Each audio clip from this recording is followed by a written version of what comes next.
This is the Horse Radio Network.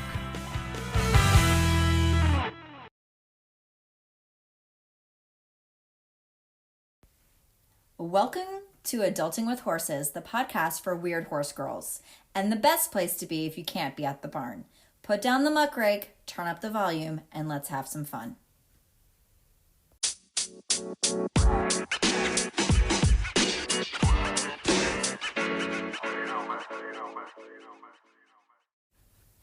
Hey, you are listening to Adulting with Horses, the best place to be if you can't be at the barn. We are your co-hosts and equine authors, Heather Wallace and Natalie Keller-Reinert. As crazy horse girls, we don't take ourselves too seriously in the saddle or out. We celebrate the things that make us different. Join us as we talk about horses and pop culture and get a little weird in a fun way. Hi, I'm your co-host, Heather Wallace. I'm an author and blogger at The Timid Rider. As a returning adult equestrian, I have a lot of nerves in the saddle, but no one can say that about me in life because I'm bold and some may even say sassy. I'm based in New Jersey and I'm not afraid to say what I think, so buckle in and let's have some fun. Hi, I'm your co-host Natalie Keller-Reinert, author of equestrian fiction like the Eventing series and Grabby Mane. After spending years as a pro in equine industries, from breeding to racing to three-day eventing, I have a diverse background and I'm always looking to shake things up even more. I'm a Florida girl based near Ocala, which gives me a great view of our crazy but fun equestrian culture. Yay! Hi, everybody. Welcome to the first ever episode of the Adulting with Horses podcast, where Natalie Keller-Reinert and myself, Heather Wallace, have come together as weird horse girls to celebrate other weird horse girls. Hi, Natalie. Hello, Heather. How are you? I'm really good. Sitting in a little studio that I made out of my husband's old music room. So I'm taking over the house. Oh my gosh, that's so much better than a she shed because you just straight up said, no, the master living space is for me. Just put him in the garage. Yeah, I mean, who needs a she shed when you could have the entire house? I mean, really, if anybody should live in the woods, it's him. Absolutely. Queen of your domain. That's That's right. Slowly taking over. My dream has come to fruition. So he said he didn't want it anymore, so I just hopped in there. Yeah, like what is he doing with that? I sent everyone out because I'm in the sort of empty shell of the apartment I've been living in for 6 years. And I said, everybody has to go. You have to leave. Next week when I'm in my house and I'm in my closet where I plan on making a podcast cave, you're welcome to stay in the home quietly. But for today, no, go off to Starbucks with you. Bye-bye. I love that. You're just cracking the whip. Oh, it's great. You know, I'm a media personality, Heather. And you know, famous people get perks. They get perks. Privacy. And maybe I don't get perks in public, but I sure want them in my own home. You know, that's kind of the opposite to what I have. You know, I'll come home from a conference or an awards and I'll be like, guys, I won an award. And my family goes, great, what's for dinner? There's garbage you need to take out. Oh, so, no. Yeah, it's the opposite. I'm not allowed to get a big head. Oh, I only have a big head. That's fair. Well, at least you've trained them well, so I might need to take notes. That's a future episode, I think. Absolutely. Notes from Natalie. I love it. Well, and I thought, because this is our first ever episode, that it might be really fun if you and I had a chat and let all the listeners, because you know there's going to be so many, cross fingers, get to know us a little bit. Yeah, I'm super interesting, so they're going to love me. Yeah, and super humble too, as you guys will all find out as we continue on. Natalie is the most humble of humbles, and that's what makes her so much fun. I invented humble pie. Is that a bad thing? Wait. You know, it's you got to know your worth, Natalie. I'm just saying. So if anybody ever needs a pick me up, let Natalie help you do that. She will show you the way. Well, since we are humble pie, why don't we start with you? No pressure or anything. Ooh. Why don't you go ahead and tell us a little bit about yourself. Give us a little backstory, origin story, if you will. Oh, my villain backstory. Are you the villain or the superhero? Oh, well, you know what? Don't tell us yet because that's coming later. Oh, we already know now. Foreshadowing. Teaser alert. You know, I always did like the villain best. That's a true fact. And I used to wonder why villains were villains. They were usually the most interesting character on the show I was watching or the movie or whatever. And it took me a really, really long time to learn the basic element of story, which is that the bad person has to exist so the good person looks good. Um, it just didn't, as an author, I shouldn't be admitting this, but some of these basic elements of story escaped me. But anyway, villainous. I'm just a horse girl, man. I'm just a horse girl who's done a lot of crazy stuff. I spent most of my teenage 20s and 30s jumping from one job to the next, learning everything that I can because I'm super curious and very easily bored. So some people have suggested to me that might be an ADHD thing. I think I was the one who suggested that to you. You are one of like a dozen in the past month to be, Natalie. Because same.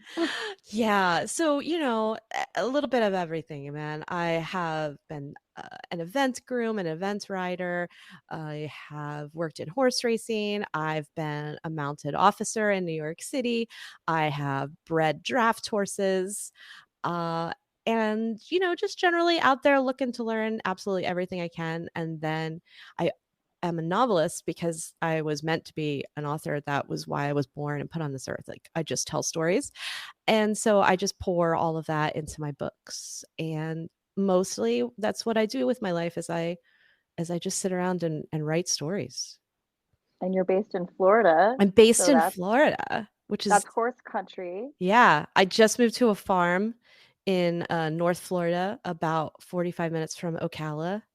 And I have a pony, and my pony's buddy is a miniature horse. And so everything on my farm is very small right now, which I super love because it's easier to take care of. Well, now I see that you really do like the villains because, right, ponies are and mini horses are not exactly superhero fodder. In our world, everybody assumes that they're naughty. Oh, they're terrible. But that's the personality, that's like the spice of life. I do like a little spice. I do like a little spice. Well, that's awesome. Well, I have a pony too, so I mean, I can completely relate to this. And I also would like to say I would like to think I choose the superhero, but generally I'm more attracted like physically to the supervillain. And I don't know if it's and I'm talking, I mean, just bad boy vibes, right? Because isn't there something nice about someone who doesn't always follow the rules and has a mind of themselves, like who think for themselves and question authority? There's something really intellectually and physically stimulating about that. I like it on an intellectual level. On a like in a sort of reality level, I am actually really freaked out by actual conflict. I only like fictional conflict, and so I need a mental villain who is a sort of in real life a total Boy Scout, if that's okay. No, I think that's fair because there is a big difference between fiction and reality, right? And That's what so they as tell me. as authors, we have to know the difference. Because in the general scheme of things, I mean, I'm a good girl. Like I'm a rule follower. I'm as good as they come. I might be a little sassy about it, but I will not confront any authority and tell them to shove it because I'm just way too nice. And So, yet I've been in your car, so I know how you drive. I am from New Jersey, Natalie. Okay, don't judge. You flaunt authority daily, don't lie. Shh, if there's any police out there listening, No, she doesn't.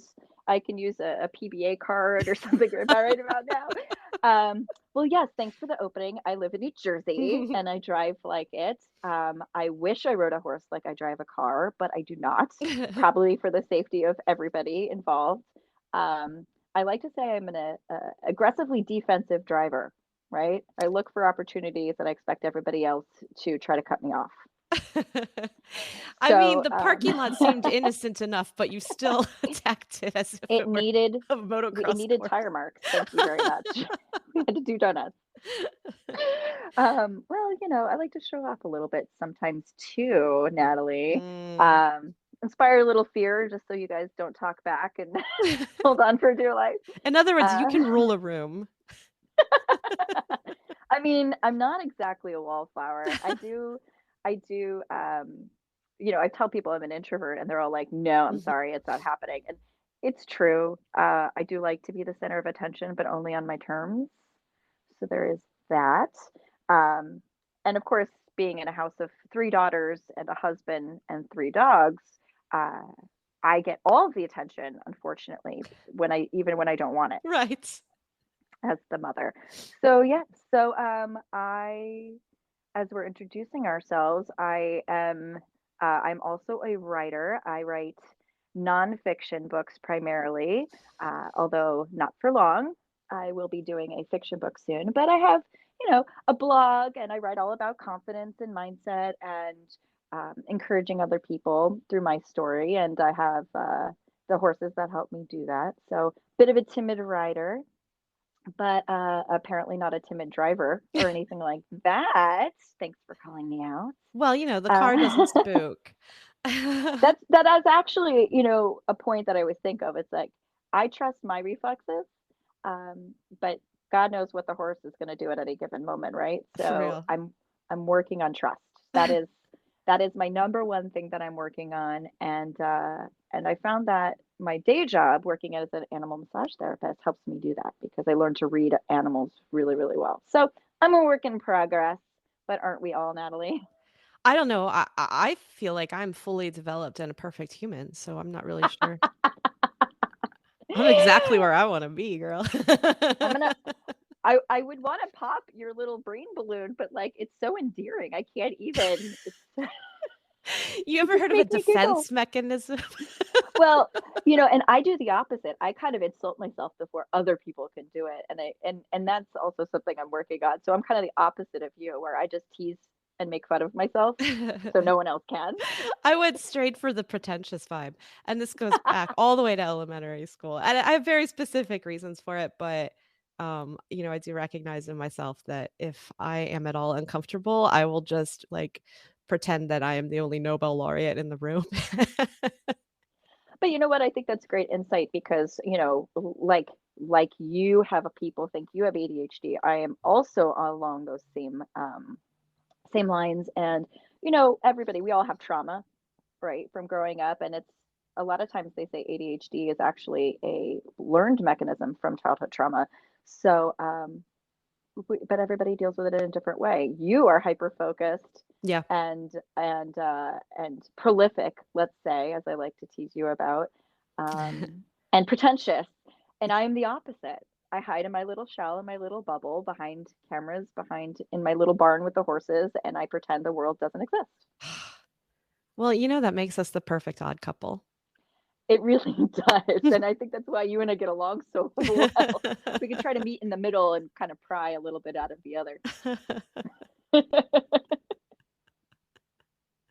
So, Natalie, in our Adulting with Horses podcast group, which, if none of you are members yet, I sincerely hope you come sign up because we're having a lot of fun in there. I like to share memes. We also post questions, and you get a chance to really contribute to the podcast. So, we did ask for people uh, to give us some questions about getting to know us and anything that they had. And so we had a couple responses today. And Natalie, this first question is for you from our friend Janet. And Janet says, Natalie, I'm tempted to ask when you sleep with all the writing and delivering that goes on, but your dreamland must also be populated with rich characters, beautiful horses, and rich environments. I admire your fountain of creativity, but it also boggles my mind. Now to my question. How do your characters come to you? With so many, I wonder if it's always convenient or can they be like unexpected guests? Well, I love that question for you. I mean, that's a great question because I do have to come up with tons of characters, and I do dream some of them. Now, last night I dreamed that I was in a giant Target and I needed to get a coffee at the Starbucks, and so I couldn't find it. So that was not a helpful dream. Um, but I do actually dream some characters and stories. And one of them was The Project Horse, which is a book that I just recently brought out in April. And that book came out of waking up and writing down a dream idea. And then I have another book coming out later this year or next year, which was another dream with other characters, but I felt so exhausted at the idea of writing a whole new book with new characters that I actually adapted this story to characters that already exist in my universe. So the answer is they definitely can be unexpected and inconvenient guests where I go, I literally don't have time for you. I love you and I'm glad that you appeared in my dreams, but oh no, like this is terrible. And the reason why I write so much is because I write so much. And it's like writing is a muscle, and if you just flex and flex and flex and flex, and you can tell I don't like exercise, so I'm just using the word flex to stand in for whatever exercise is. But if you just keep doing it, you get better at it, right? It just keeps coming to you. And so I see stories in everything that I do, everything I hear, everything I see. I hear a news story and I tune out everything except the lead of the news story because I just turned that into a novel in my head. That's just how I've trained my brain to operate. I think that's awesome advice for anybody who's interested in writing or wants some kind of insight into you because, like with anything, any job, you have to practice and you Yeah, have to have the experience. it's a long-term thing, right? Like, you don't do this in 6 months. This is 10 years of publishing and, you know, 20, 30 years of writing stories. But 10 years of publishing and 3 years of publishing multiple titles per year, um, where everything has to be fully realized. You can't just kind of write the beginning and run out of steam and wander off and do something else, but like going start, middle, finish. It is absolutely just a question of repetition, really.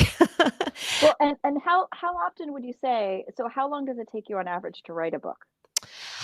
It takes me about 3 to 4 months in different segments. So I'll write a first draft, and that will take me maybe a month to 6 weeks, and then I will write a second draft, and that might take 3 weeks or 4 weeks. And then I will do a cleanup after that, after I've gotten, feedback from other readers and editing back. I'll do a cleanup segment, and that might take a week or 2. Um That's awesome. So for everybody out there who's listening and maybe ever wanted to write, just so you know that Natalie has been doing this a long time, and that is something to aspire to, but it's not expected of you. And it's not, it's not always the case. The book that I just finished a draft of a book that, I am sending out to readers next week, like to early readers. I've been working on this book for 5 years. I literally don't know how many drafts of it I have. This could be the 8th draft or the 9th draft, I don't know. And I've had people read it, and I have not read their comments, and I've still rewritten it because it wasn't right to me, and I wanted to do right by the characters and the story. And it's literally been in production since 2017, which is Oh, just wow. unreal to me. And I'm finally decided out of nowhere, out of the blue, when I'm supposed to be working on something else, I spent 2 weeks just ripping through the last draft that I had and said, "Okay, this is the final draft." It just Oh, and do you have a title that you're willing to release for that or no? Yes, I do Yeah. actually. The title of this book is You Must Be This Tall, and it is a book Ooh. about, theme park workers. It is not about horses. There is not a single horse in it. Well, that is interesting, and I've heard that my whole life because I am 5 foot nothing. So, I get turned away from theme park rides. Well, that's interesting. I mean, because for those of you who don't know or just chiming in, Natalie actually did work for Disney for how many years now? I worked for Disney for a total of, I wanna say 8 years, maybe 9, in a couple of different chunks. The first chunk was 5 years, and then there Okay. were a few segments later in my career. where I worked for Disney. And the last time I worked there was when we shut down for the pandemic. And then Sure. was not, I was not asked back. And I said, okay, fine. They didn't, it turns out they didn't bring back my particular job title. It just never returned. So Well, it just leaves you more time for writing. yeah, it's what I did. As soon as, the minute I knew that we were closing the parks, I was like, okay, I am writing novels nonstop now because like we said before, I'm hyper focused and that's how I deal with things. Well, as you know, I do tend to get hyper focused as well because of the random messages I send you one after the other, like when I'm all thought bubbling. Yeah. And so now you have time to podcast. Yay! Yes. Yeah, if you ever just want to feel loved, just work on a project with Heather because she will just send you messages nonstop at any hour. And we work at completely different, like mentally, our brains work at different hours of the day. So I just Yeah, leave you have them to put until me I on do can. not disturb. Yeah. Well, because I'll sit down and I'll be like, okay, today I have brain power for this project. And so that's all that will be on my mind is that project. And so you'll get a million messages and it's just really individual thought bubbles. And I'm sorry in advance for that. No, I love it because I'm the same way. I have days where I write for 6 or 7 hours and I have days where I do marketing and there's not a lot of in between. Yeah, I can't shift back and forth. Like it's really hard for me to shift my mind back and forth for those things. Um, and that actually leads me to Janet's next question. Janet had a question for me, which was whether or not Adulting with Horses, which is my new release of the Confessions of a Timid Writer series, was going to be offered as an audiobook, like Confessions of a Timid Writer. And I didn't even have to think about that because absolutely yes, but I don't know when. Because I have so many balls in the air right now and I just released it that I haven't even it's on my radar, but I haven't even gotten started talking to the narrator about doing it. So you But have a yeah, ultimately narrator. I do because Okay. well, this is pre when I had all this fancy, recording equipment set Right. up. But also, like many people, I despise the sound of my own voice. No, your voice is Um, super cute. Don't despise oh, thank you. that. And so so for Confessions of a Timid Writer and Girl Forward, I use the same narrator. She's kind of got very much a Heather type of tone down, if you can imagine. It's a little bit cheeky, but it's much more professional than mine is. And so I did have her do it for me and I outsourced it and I regret nothing because she did an amazing job. So I'll probably just for continuity have her do Adulting with Horses as well, um, just because it's a series and I want to make sure it's the same tone all the way through. So That's yeah, fair. that's going to be fun. And who knows, maybe in future if I find the time, I will do my own audiobook, but I just That's not quite yet. Yeah, they're so time consuming. I haven't done one of my own yet. I've always wanted to, oddly enough. Uh, and every single audiobook I have is done by a narrator because I just don't know. That's like another full-time job, and I have like 5. It really is. It is a full-time job. Yeah. And you didn't have your little office cave ready at that time either. Yeah. When I have a cave, um, and summer's coming on and you can't do anything outside in the summer in Florida in the afternoon, right? So I'm like, well, maybe things will happen in the cave. We don't know. Or maybe We I'll don't just take a lot know. of naps. We just don't know.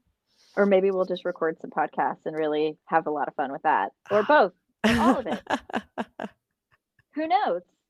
Who knows what our hyper focus will bring? Oh, But I do have a great next question, which I think is going to give you the giggles. okay. From Jean from our podcast group We on love Facebook. Jean. Yes. And so she says, well, this is a kind of multi-part, so keep listening before you start giggling. Do you prefer tea or coffee, and do you drink on horseback? Question mark. Oh. Take that to mean whatever you want. Also, what is the absolute dumbest thing you've ever done while riding and live to tell about it? Even better if there are no injuries or, unlike my story, no witnesses. Oh. Wait, Kind of Jean a did two-parter Jean tell question. her story? She didn't, but I think we need to hear it now. I'm sufficiently intrigued. We're gonna have to have her like send us a voicemail with her story. Yes, we'll send a link in the show notes, and I'll have to ask her to send a voicemail. I would love to hear that, Jean. Thank you. Okay, so tea, coffee, or question mark on horseback. Do you drink and ride, Natalie? Do I drink and ride? No, I don't. And I'm not going to say that I have any kind of moral or ethical objection to drinking on horseback. It's simply never come up for me. I just have never it's never come up. Nobody's ever said, "Hey, do you want to have a drink?" Now, a stirrup cup sounds like something that would work for me. What's a stirrup cup? So before a fox hunt, when the hunt meets, there's a tradition of the stirrup cup, which is that everybody has a quick nip of something before they go out. Little liquid courage. And yeah. I think that would be extremely helpful before going out and hunting. I've actually done that before a horse show and there's a reason I don't compete, but it does help.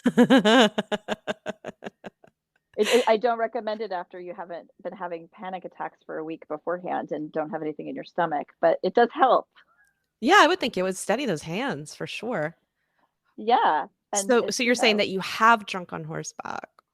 Well, but only a little. Or two, maybe a nip or two. I mean, what happens in Mongolia stays in Mongolia because, sometimes you wake up and you're just like, it's cold and you have to go out and when we were in the desert, there might have been that instance. However, that being said, it's not a regular thing. I am pushing for a Friday night summer happy hour situation, like a ponies and wine type situation. I was hoping to think for some alliteration there, but I'm not that quick on my feet. So in the summer, my pony really can't be ridden unless it's early in the morning or late at night, and it's got to be very light riding because he doesn't sweat. So I was thinking it would be great to have a happy hour and just do a little social drinking and bareback ride. Oh, I thought of it. Ponies and Pims. That's really cute. Because it's summer anyway. British. Yeah, that's a very British drink. I love it. I love a Pims cup.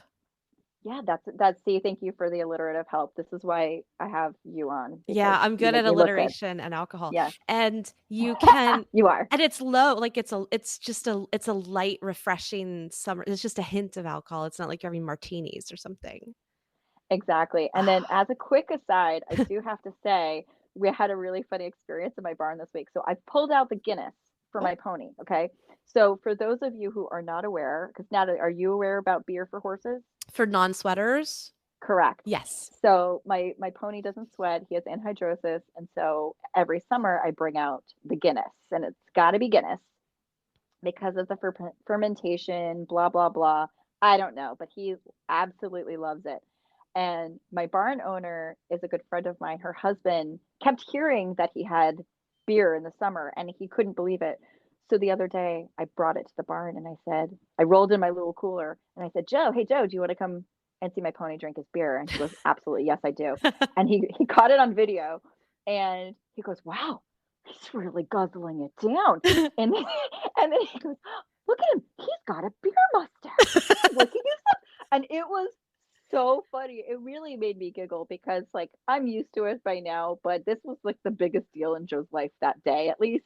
And it was so cute. And of course it was his first beer of the summer. So Ferris was quite enjoying it, slurping and making all silly sounds. And so that I thought that was really cute. So Ferris does drink and ride. It is honestly so endearing how much horses love beer. They're like, yeah. It's a drink made from corn. Yay. Like they're just so into it. It's really funny. And he's got a special little bowl that I clean out and he gets really rude about it. Like he starts tossing his head when he sees the bowl come out because he knows it's coming. It's really cute. That's amazing. So yeah, so Jean, I don't tend to drink and ride, but my horse does.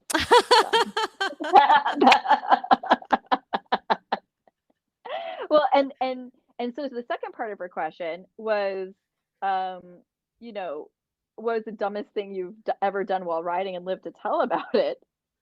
And I mean, my God, I don't really have a lot of funny stories because I'm such a timid rider that I do the opposite of dumb. like I make sure that there's no dumb things, and if there's going to be dumb, I'd rather stay on the ground and let other people do the dumb stuff. Did you do dumb Um, stuff as a teenager? yeah. Because I feel like my I dumbest story was when I was a teenager. Was it? Well, what was your dumbest story? Okay, so I've done a lot of dumb things, like incredibly dumb things, but this popped into my head just now, so I feel like that's a contender. So when I was a teen, I was at this big eventing barn in Maryland, and we were just all eventing mad teenagers. It was like a British pony story. All any of us ever did was like get on our horses and go jump cross country jumps. And we had a ton of cross country jumps. So the trainer unveiled this new table jump, which is it was like a picnic table jump. So it was a big, solid kind of rectangular box with a sort of step on either side, which made it kind of inviting, right? Because it's stepped up and a horse looks at a fence that steps up and they go, "Oh, I know to take off here." Like it helps with their bascule. So, but it was big and we were all looking at it. It was like a monolith had been dropped in the pasture. I was bareback, Heather. I was the only one on a horse. Everybody else, I was just goofing around. I was just on my horse, just like, da, da, da, da. I'm a teenager. I have no brain. And they said, "You should jump Rillo over that." His name was Amarillo. It's a story for another day. So you should jump Rillo over that. And I said, "Oh, Rillo would love this jump." And I faced him towards it. And he was a point and shoot horse. And he kind of revved up underneath of me. And so I put my leg on and cantered him up to this massive picnic table and let him jump it. I say let him because I didn't really give him any cue or anything because, again, really dumb teenager with a racehorse. You just point them and they go, right? He wasn't exactly sure what he was jumping. And somewhere mid jump, he got the idea that maybe he should bank it. And he kind of paused, like he was going to put his legs down. It was very interesting because I was, you can feel everything when you're bareback. And I'm like, did my horse just stop jumping? Is he no longer jumping? And I heard this weird noise. And then he kind of completed the fence. And it turned out that he had put down his foreleg a little bit and he drug his front hoof across the top and left this really deep groove in it. Oh my God. And the trainer was so mad that I made a mark on her new jump. Yeah, that's why she was mad. I would have been mad that you almost died. No. There was nothing like real supervision at this farm. It was really fun. Like the running wild that went on, I've never experienced anything like it. And this was in the 90s, so it was already in the age of litigation, but it didn't matter. It was just everyone was between the ages of 14 and 17, and we were all completely unsupervised and just running wild. It was incredible. Wow. And so I feel like if I had that growing up, I would have been a completely different rider. it's possible. Yeah, it's possible because we did so many bad things. Like it was the best. I mean, I'm a little bit jealous, although I don't know if I ever had the chutzpah to do anything like that, but that is impressively anti-humble pie. I mean, you went for it. It's just what we did. And that was probably part of my whole like I'm the best one in the room kind of thing. Like that was probably part of my own self-destructive tendency to show off because we would do things like set the jumps up to the very top of the standards and just jump our horses over them 6 feet. Like we just did stuff. We just did whatever came into our heads. We just freaking did it. And Oh my God, we were you're almost all literally on like, off-track thoroughbreds, so they were like, cool. They had no let's just do opinion. it. She said it was okay. Mom said it was athletic. That Let's was show what her. it was. Oh my God, it was insane. Oh my God, that is actually crazy.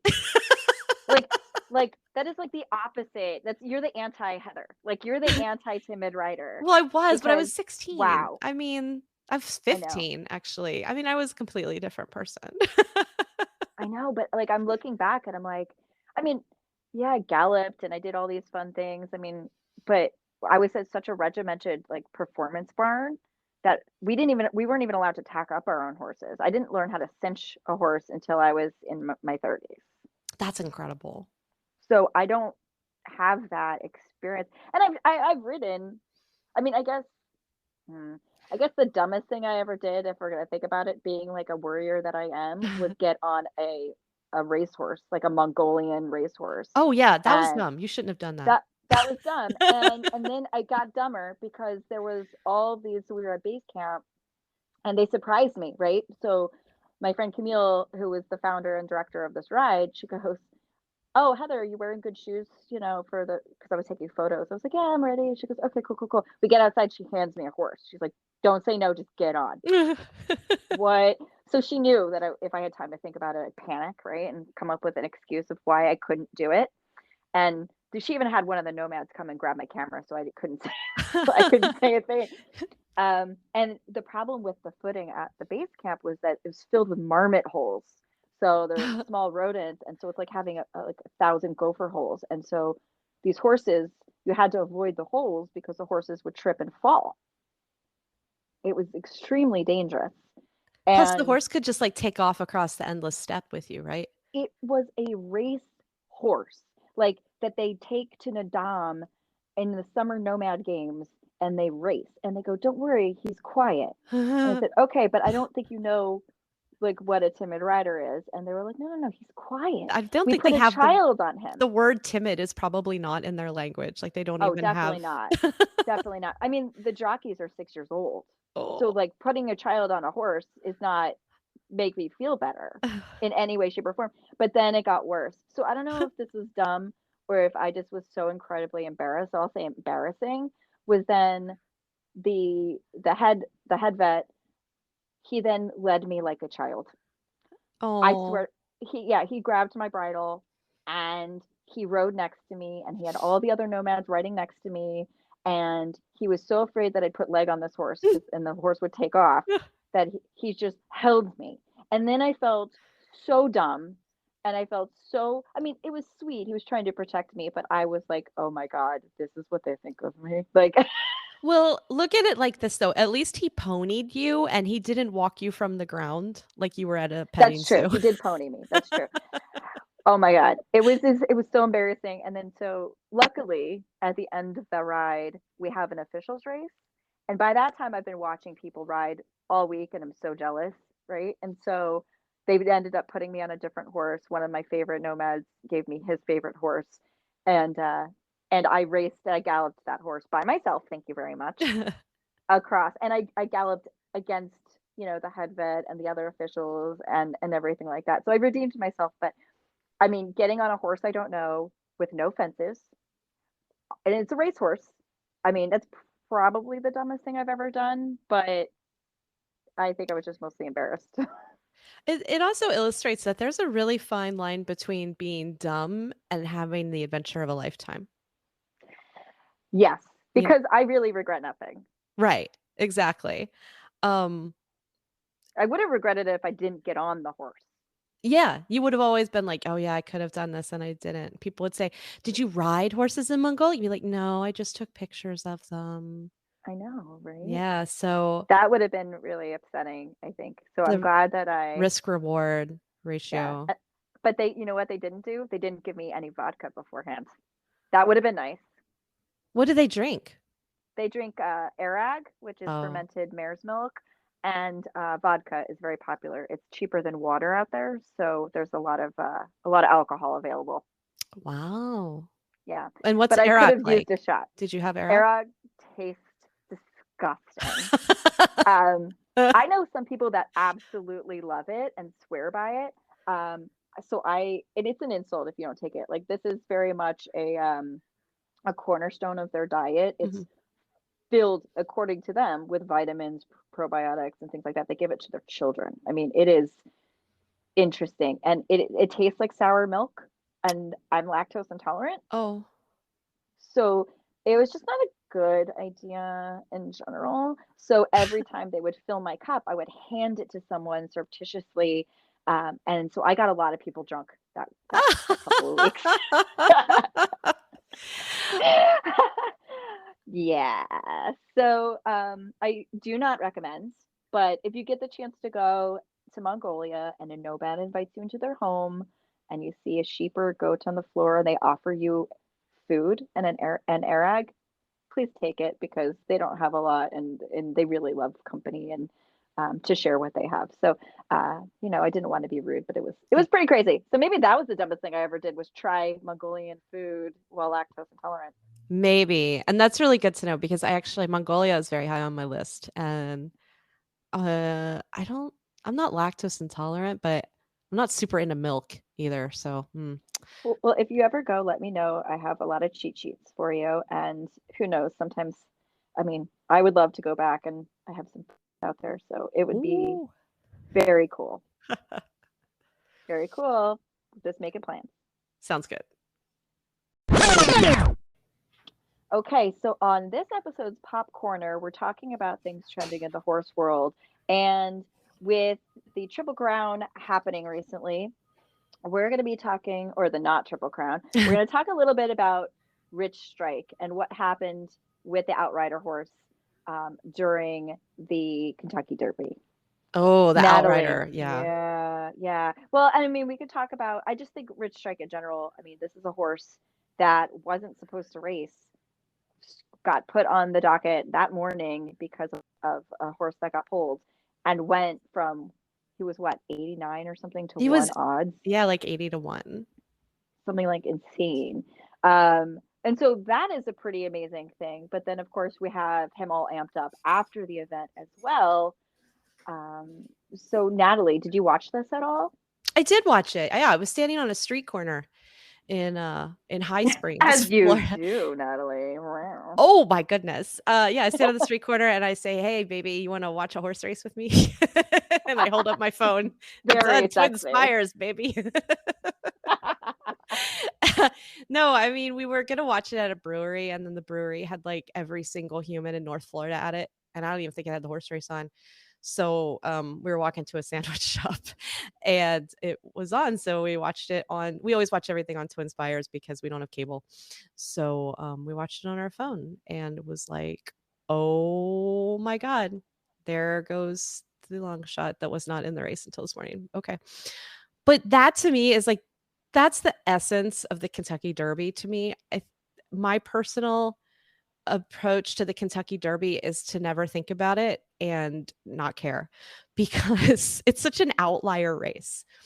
A horse can win the Kentucky Derby and never win anything else. And it doesn't mean anything big or strange. It doesn't mean the breeding industry is doing everything wrong. It doesn't mean the breeding industry is doing anything right. It's literally a really long race early in the year for a 3-year-old.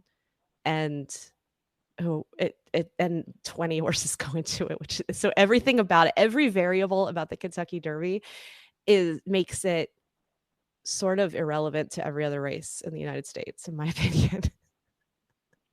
Oh, that's super interesting. I actually, every year I miss every single Triple Crown race because I'm doing something on the weekends, Right. or I'm working or whatever. And so I just catch it on video. But I've been to Churchill Downs, but I am not super aware of the horse racing industry like you are, even though I've got an ex-racer and I've worked with some of them. Yeah. So I found the video watching it afterwards. The recap video of the drone footage was kind of amazing. Right. Yeah. When you see something like that, you see a horse that, they've got that killer turn of foot where all of a sudden they just turn on in that last, quarter of the race. That's something that I want to see more of. And I'm interested in horses like that because I like a horse that can go long. And by long, I mean, more than 1 1/8 miles. And so you do wonder, like, is he going to do something like that in longer races? But there, at the grade 1 level, there aren't a ton of longer races. That's just not what US racing is primed for. And so That's another thing where you go, okay, the Triple Crown celebrates horses that can run short and long, right? They can run a mile and a quarter way before they should be old enough to run a mile and a quarter. And then they can run a regular length race like the Preakness. And then they run a mile and a half, which like no horse in the United States does the rest of the year. So it celebrates freaks, basically. And there's nothing wrong with being a freak. I But mean, after all, we're all freaks, right? yeah, We're weird. but I don't think it says anything. Like, I don't worry about it. I don't go, are we going to have a Triple Crown? Because I don't think it says anything in particular about the state of racing at all. There's just too many variables with horses. A horse could have And just won it maybe, on I mean, Friday and he can't win it on Saturday because he woke up, on the wrong side of the stall. Doesn't mean anything. yeah, or maybe it's a little muddy that day and he doesn't like the mud, or maybe they're on Hmm. grass, or I mean, I guess really what the Triple Crown in your vein would celebrate would be the versatility of the horse. Yeah, it does. It's the Triple Crown is looking for a versatile horse for whom everything has gone right on 3 separate days. It doesn't seem to what I would be more interested in, and I think most racing fans would agree with me on this, is just a longer and more versatile career for a horse. And insurance, the cost of insuring a stallion to keep running him after he's won the Triple Crown basically makes that impossible. It's always insurance. Yeah, that's I mean, I had the benefit of getting to see. I was in Keeneland recently, and we went to Ashford Stud, and I got to see and meet American Pharaoh and Justify and Uncle Mo, and some really, oh, Uncle Mo is a hoot. Oh my God, he knows his worth. It's really funny. And I felt kind of dumb, not knowing as much about all these horses that they showed us, except for the Triple Crown winners, right? And I guess it just shows me how kind of set apart I am for it. But because I'm on the other side of things, right? Like I might photograph a race here or there if a publication wants an article on it, but for the most part, I'm working on the horses and the backside. So I'm doing the massage therapy on these performance animals, and obviously the goal would for me to be working on a Triple Crown winner or something like that would be amazing to help them get to that point. But so it's funny, I met Donna Barton Brothers at the recent American Horse Publications conference, and she's works for NBC Sports, and she was a jockey for some time, and she does all the post race interviews, and she has this book about it. It's not called Horse Racing for Dummies, but it's basically horse racing for dummies. And I was thinking to myself, I've been in the horse industry for a long time now, not as long as lifers, but enough. And I have this thoroughbred who did race. My God, I'm like a kindergartner. I think I might buy this book Yeah. and read a little bit more about it, because I'm just not um, as aware. From the bodywork perspective, I know that they're raced when they're young and their bones are still growing, and there's a lot of things I don't love about it. I understand their reasonings for it. Um, I do somewhat disagree, but then you have some of these great smaller barns that are really doing what they can to make these animals as comfortable as possible and treat them like royalty. Right. And some of the bigger barns too. I just feel like sometimes the animal itself gets lost when there's Lost too in many the people shuffle. having opinions. Yeah. Yeah, exactly. Well, Um, that's the most common equestrian response in the US. I don't know about other countries. Is racing is is something else. It's something different. It's very hard to understand. And that was why, why I approached getting involved with racing and getting a job on the backside the way that I did, because I needed to know for myself what the industry was and how it worked. And there's very, very few opportunities to do that without going to the track and getting a job. And so that's what I did. I had worked at training centers when I was a teen, or like 18, 19 in Ocala. I worked with young horses. I'd started yearlings, that whole thing, but I hadn't actually worked on the track. And so when I was 30, I went to Aqueduct and got a job as an exercise rider and that learned is so cool. everything that I could. Um, because it made me crazy that I didn't know it intimately, that I only knew the things that I could read, in magazines or on websites, and there's not that much stuff. And that was the same thing that I wrote about. That was motivation of the characters in The Hidden Horses of New York was that they were starting a publication to help non-racing aficionados understand how the sport worked, how the barns work, what's going on the backside, and running into difficulty because it's a closed-lipped kind of place.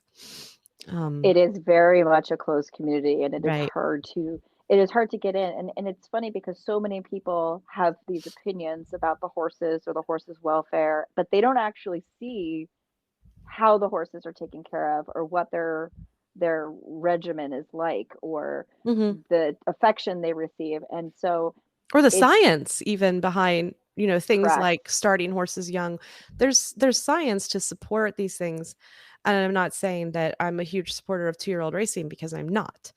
But there But there's a reason. there is so much scientific research in the racehorse industry because of the problem with the racehorse industry, the money.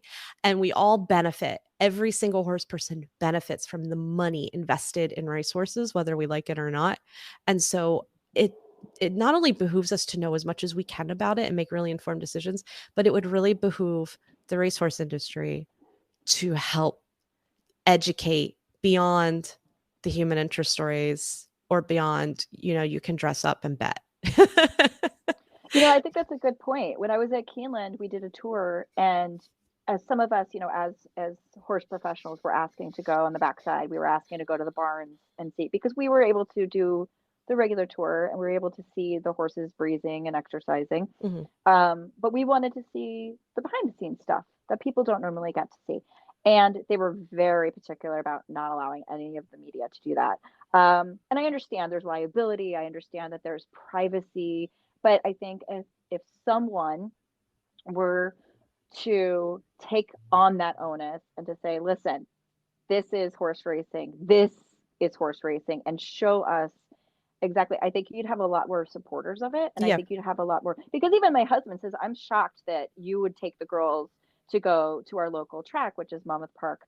And I said, you don't understand. I've worked with amazing trainers, I've worked with amazing breeders, and it's what you hear for some or what you see on the news is not the full story. And I also work with harness racing and things like that. And so there's good and bad in every discipline. And I Yep. think that's really important to show and to Mhm. talk about. Yeah. Yeah. I think, and that could have been solved by partnering with one trainer who would give a tour of their shed row, Absolutely. It and you just could takes see 10 minutes of your time. yeah. Hopefully, that's an interesting thought. Maybe we should start a shed row tour, like an annual one. That would be Saratoga really would be a very cool. good place to do that. Saratoga would be a good place. It's a beautiful track. We know some people up there, Mhm. and I think we could potentially do a little takeover, a little racetrack I think we takeover. could, any excuse is a good excuse to go to Saratoga in the summer. I've never been. Oh, I know, let me and it's tell not you. far from my Vermont cabin. It's not far from my Vermont home. So That's all the um, excuse you need maybe right there. maybe you have to come up. So leave Florida in the summer and come up and visit me, and then in February I'll come visit you in Ocala. I have to tell you, everybody's got a lottery list.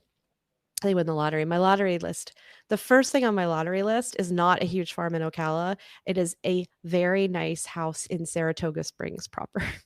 A summer house that I will only live in for 6 weeks out of the year is Well, the that's dream. wonderful. That That's is and how specifically in love with Saratoga I am.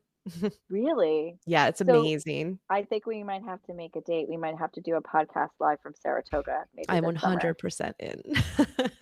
I think you need to book your flight. Well, and Oh. so my I think my cabin's only about an hour and a half away from there. And we could always stay in Saratoga too, but I mean, I could just, sorry, honey, see you later. And my adulting fail of the week would be that I keep leaving my husband in charge of my children to go gallivant and do fun things.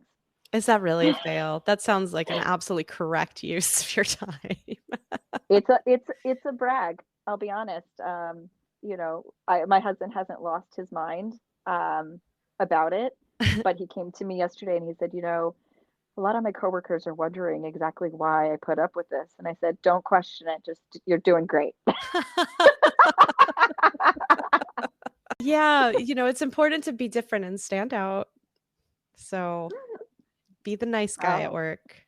that's what I'm just saying. Like I've been bragging about him. He doesn't want to make me look stupid. Like he's got to hold up to my expectations of him. Is what. Absolutely. I guess, if we're gonna talk about how we're bad at adulting, my adulting fail of the week is that I am moving out of this apartment for good in like 3 days, and I haven't packed anything in as many days. I've just been letting my poor husband handle everything. Well, not even that. Didn't you have a party or something with your son's graduation? My So not son only are you not well, packing, but you're just partying. I mean, my son graduated high school. That's an adulting win. That is a huge achievement. I raised a child through the end of high school.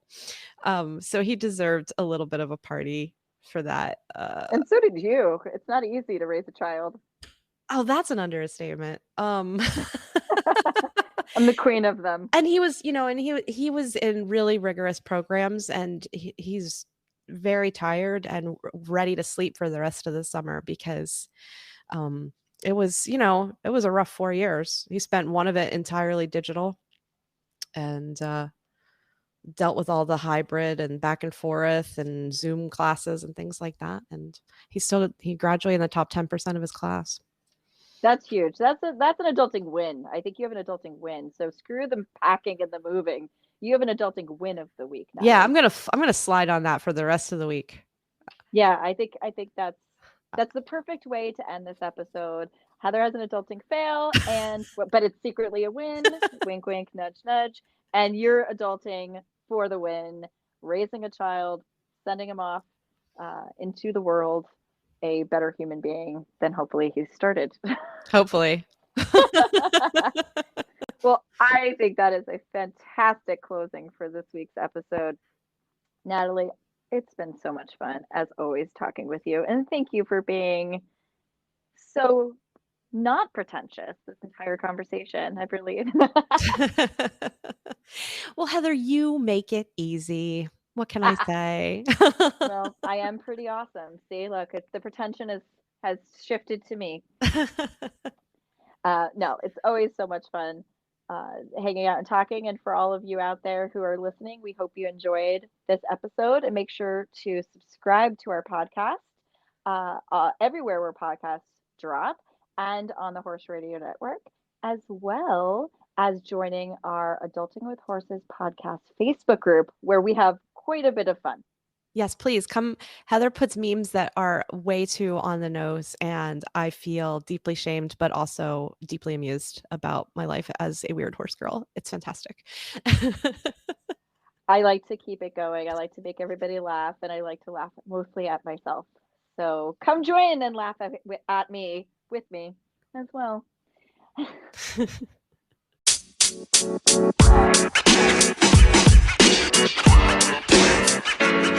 know, man.